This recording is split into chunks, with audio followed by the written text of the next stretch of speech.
Hi. We're not backwards, right? We're good. No, I flipped it. Okay, good. Hi, everybody. I don't know. You're there. Oh, yeah.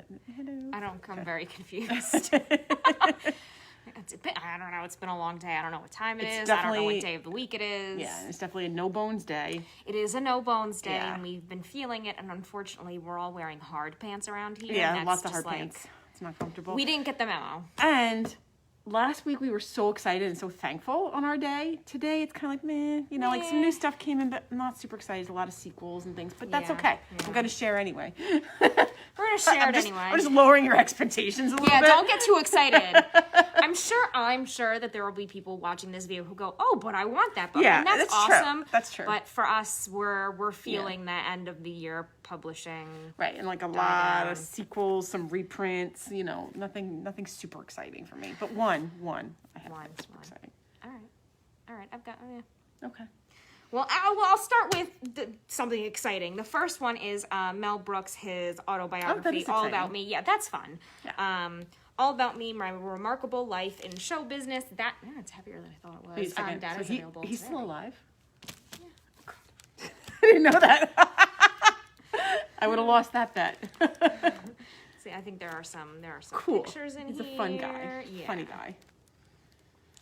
Very irreverent. As you can tell, I'm irreverent in my feelings about him because I did not even know he was still around. Good for him. I wonder how old he is. Producers. I don't know. I have no idea. Oh, I didn't. I guess I forgot this. I forget everything all the time, but in 2016 he was presented with the National Medal of Arts by President Obama. Oh, okay. Very cool. Young Frankenstein, so good. Love Young Frankenstein. That is one of my favorite movies, actually. So good. I also love Robin Hood Men in Tights too. Yeah. Oh yes, there's just so lots of tidbits she's and flipping pictures. through. They can't see you flipping. Oh, I'm not just like bad at making eye contact. I'm just.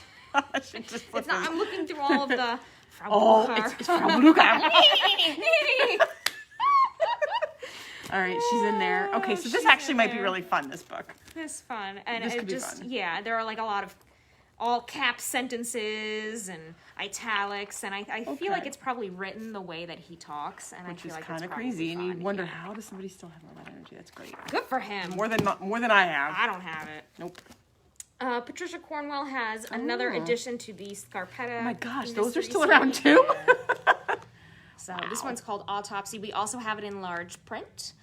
So if you're interested, if you need large print, or if this one has a long wait list, and sometimes the large print ones don't, but we got 2 copies. Yay! I think I read one of her book. Was it Body Farm? Is that her? Maybe. I think it's Body Farm.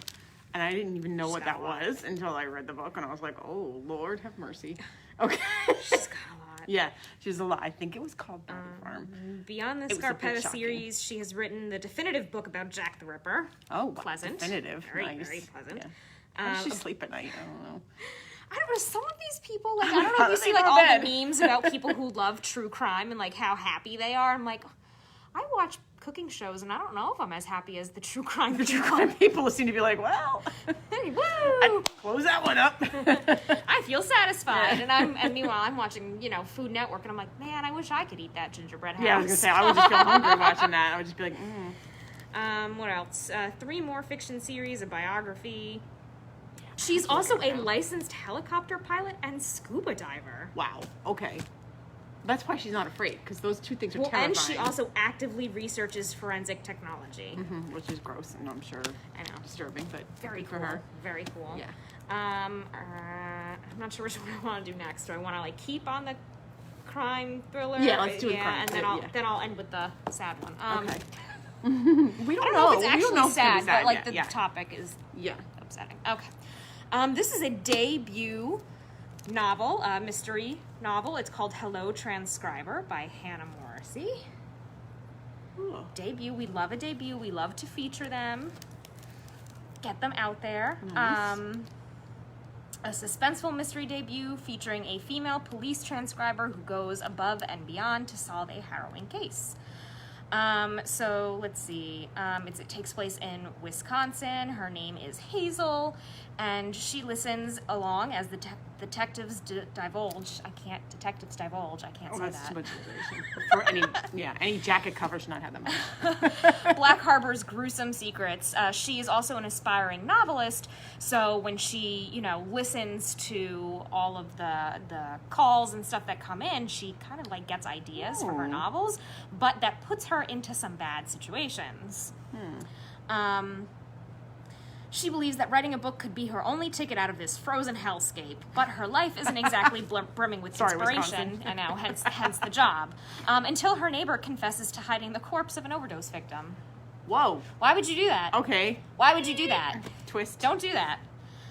With an insider's look at the investigation, Hazel becomes spellbound by the lead detective Nikolai Cole, and the chilling narrative he shares with her. So this is all inspiration for her potential writing career. She learns that the suspicious death is linked to Candyman, a drug dealer notorious for selling illegal substances Candyman to from children. The horror shows. No, this doesn't sound very good either. And when Nikolai Cole invites her on a covert operation to help take the dealer down, the promise of a story calls to her. The only thing that she learns through all of this is that everybody lies. Ooh. Actually sounds really interesting. It does. We love an and interesting from a different novel perspective, from a because you debut always author. all these like true crime shows, and this is a person who's kind of faded into the background, so she can Someone observe who wants to get into that unobserved. world. Yeah. And then we have ever popular author Jodi Picoult, and this is called Wish You Were Here. And I know this is probably so great because it's her, but maybe it's too soon. I keep saying every time we get a book like this that it's too soon for me, but I think I said this even just like a week or two ago. It's cathartic for other people. I know. Yeah. They might be ready. I'm not. But if you're ready... Here it is. Lay it on us. A moving novel about the resilience of the human spirit in a moment of crisis. Gee, I wonder which crisis I'm not ready to hear about.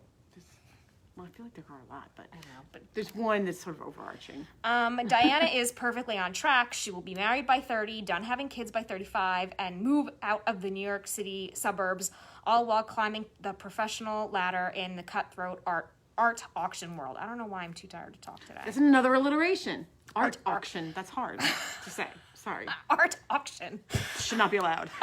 on no bones days, there's no alliteration. That's the thing. It's a no bones day. I should not be. I should just be reading in my head only. Yeah. Her boss has hinted at a promotion if she can close a deal with a high-profile client.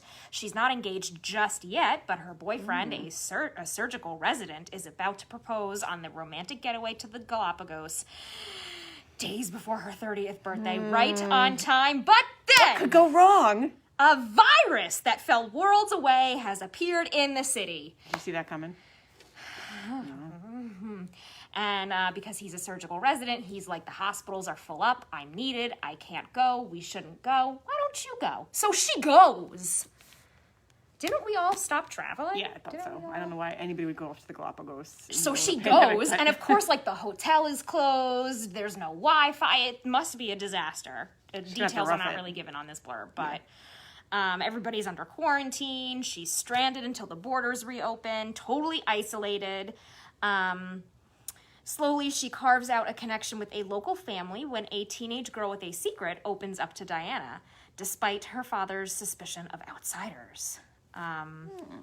In the Galapagos Islands, where Darwin's theory of evolution by natural selection was formed, maybe you get a Darwin Award for traveling to an island during a pandemic, but...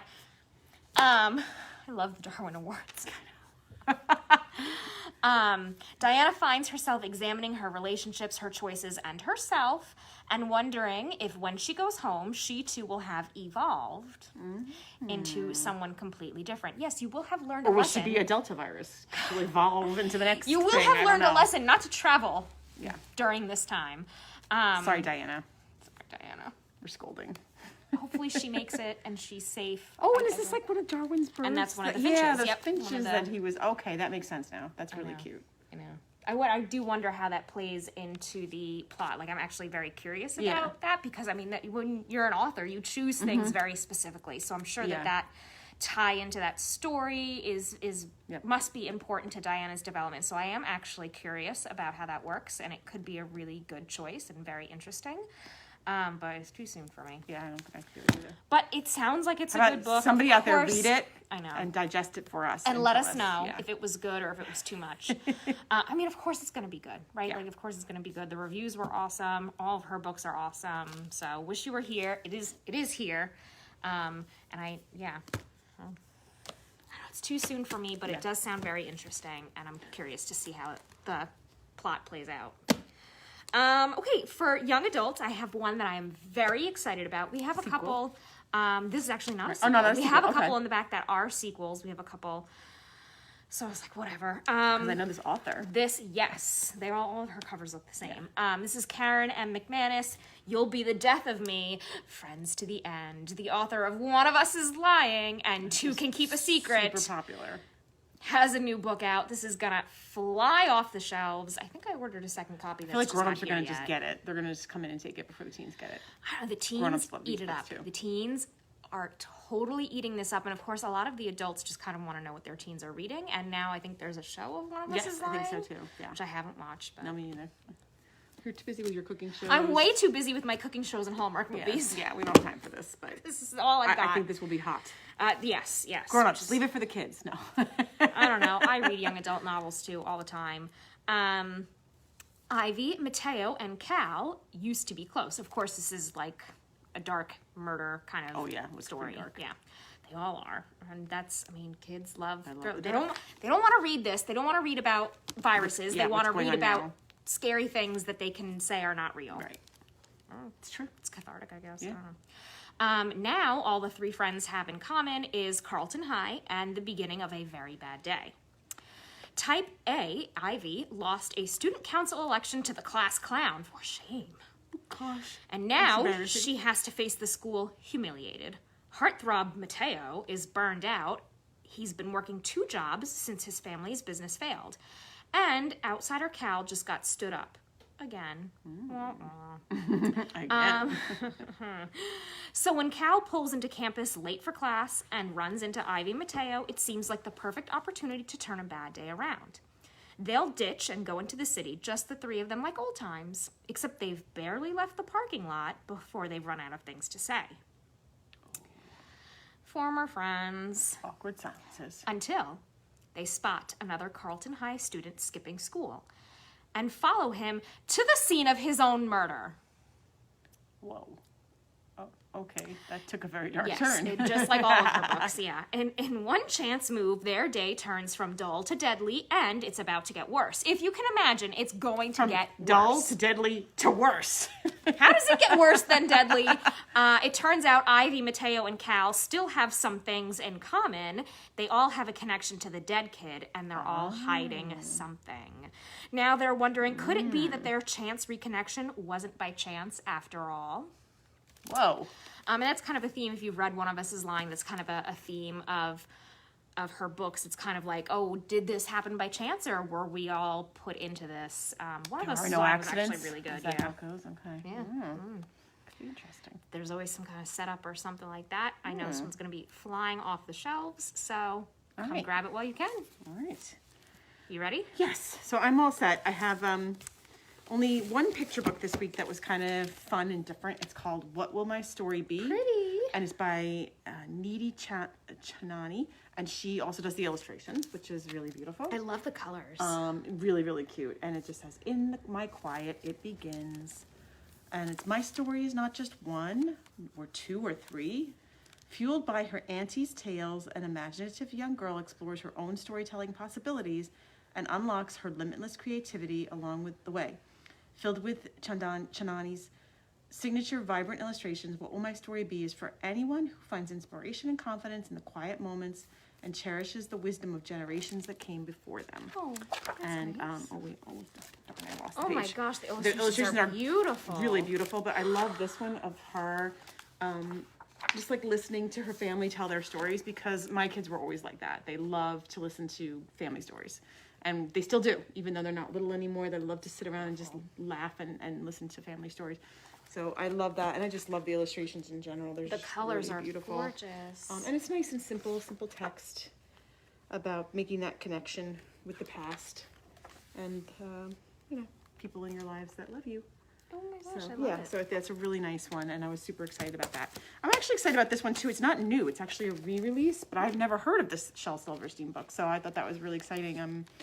And it's called "Who Wants a Cheap Rhinoceros?" And even on the back cover, you see that the rhinoceros has stepped on somebody's toe. So yeah, so it's his typical signature silliness, silly pictures, simple words. Just a lot of fun, and it's a re-release. I think it came out in like the 70s, maybe. And I had never heard of it, so I was like super excited that there was a not new, Shel Silverstein book. New to us, and new to a lot of kids and parents, I bet. 64 came out in 64. Then it was 92 and 83. They had re-releases, but again, it's been re-released, and just exciting, you know.